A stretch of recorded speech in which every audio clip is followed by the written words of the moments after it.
The city streets are busy. People walk past each other, lost in their own world. Some rush to work, others talk on the phone. No one notices a man sitting alone on the sidewalk. His clothes are old, his shoes worn out.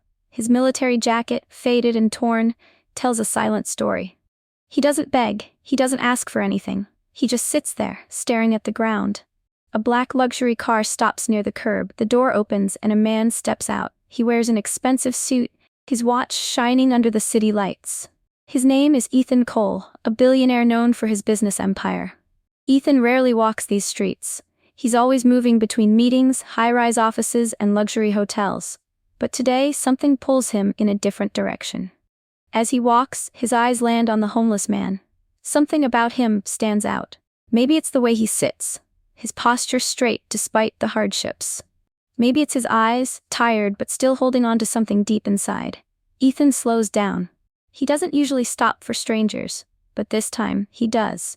He walks over and stands in front of the man. A moment of silence passes between them. The noise of the city fades into the background. Then Ethan speaks. "Hey, what's your name?" The man looks up. His face is lined with years of struggle. His eyes, dark and piercing, lock onto Ethan's. He hesitates before answering. His voice is rough but steady. "David." Ethan doesn't know why, but the name sends a strange feeling through him. It sounds familiar, like a distant memory just out of reach. And for the first time in a long time, Ethan feels something unexpected. Curiosity. Ethan watches David closely. The man looks tired, like someone carrying the weight of too many years. His hands are rough, his knuckles scarred. "You a veteran?" Ethan asks, eyeing the old military jacket. David nods slowly. "Served for years, Army." Ethan doesn't push. He waits. He knows some stories need time to come out. David sighs, rubbing his hands together as if trying to warm them. The city air is cold, but he doesn't complain. "I enlisted young," he begins. "Straight out of high school. Thought I'd serve, build a life, maybe retire with honor."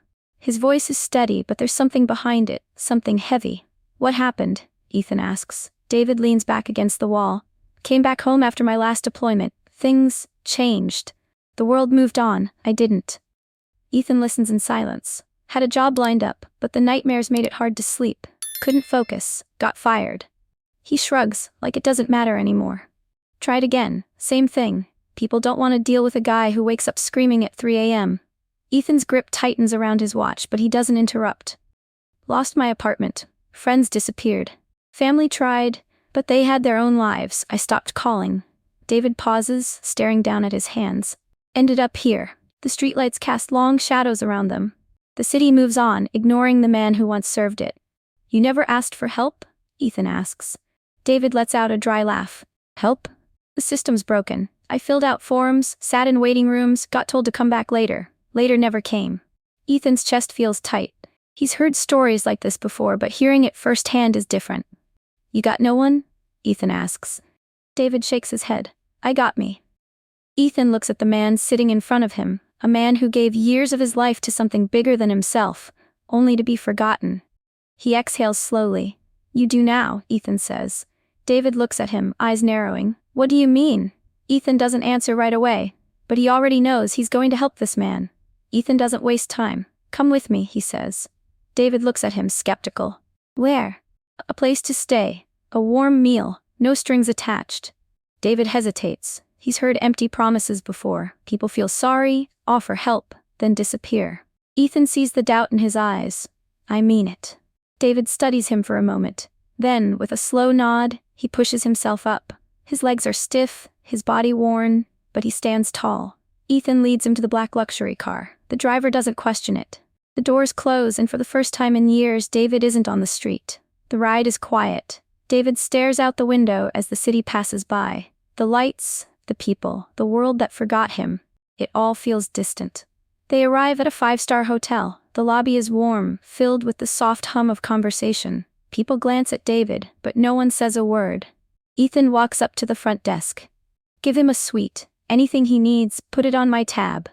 The receptionist nods, eyes flicking to David before handing him a key.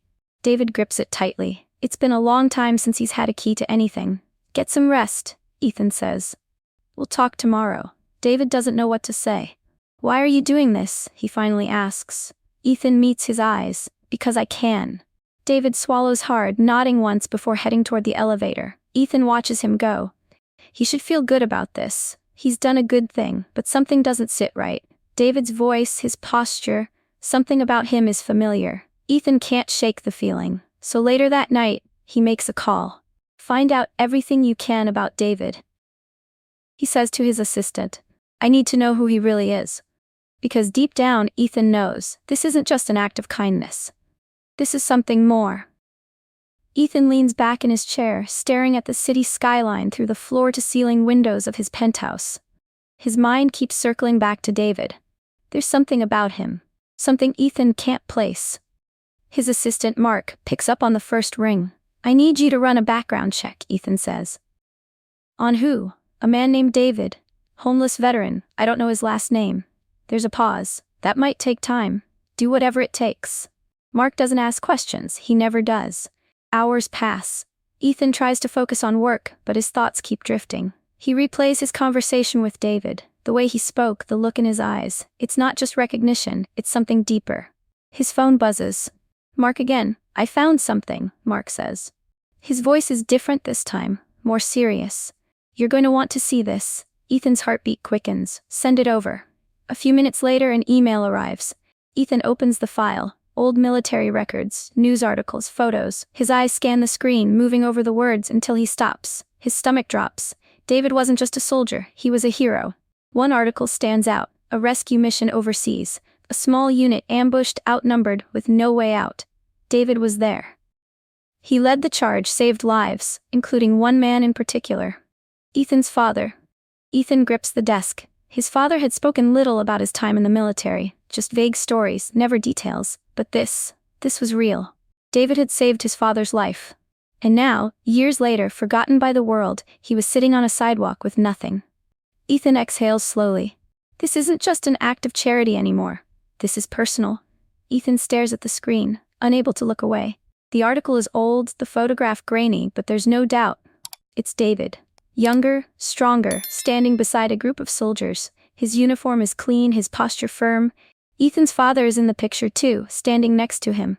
David wasn't just a soldier.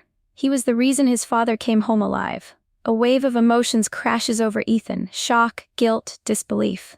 This man, the one he found on the street, had risked everything for his family, and no one had ever repaid him. Ethan clenches his jaw. He needs to talk to David. Now. The next morning, Ethan arrives at the hotel early. He knocks on David's door. A few seconds later, it opens. David looks better already. A shower, clean clothes, a good night's sleep, it all makes a difference.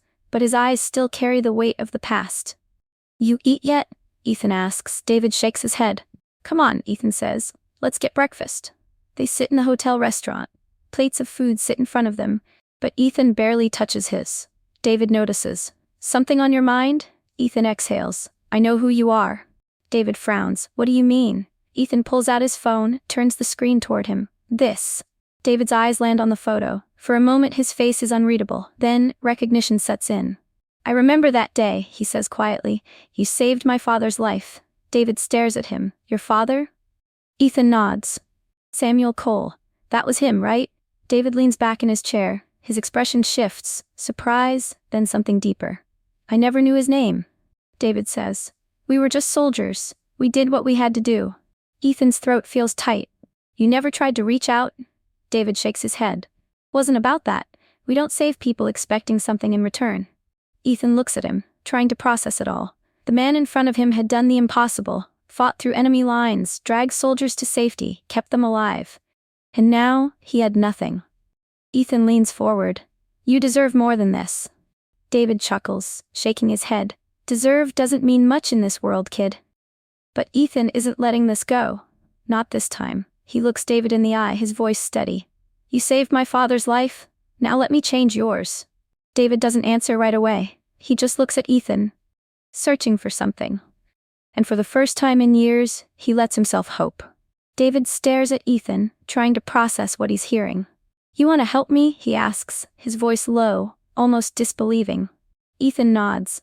You've already done more for my family than anyone ever could. You deserve something in return. David shifts in his seat. He's uncomfortable. I don't need your charity. It's not charity, Ethan insists. I'm not giving you a handout.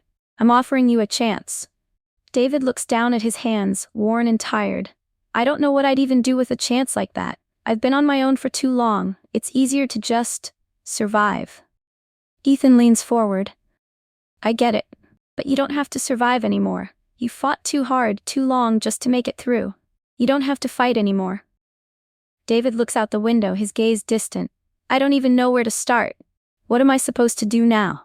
Ethan's voice softens. You start by living. By having a life again. David glances at him, uncertainty clouding his face.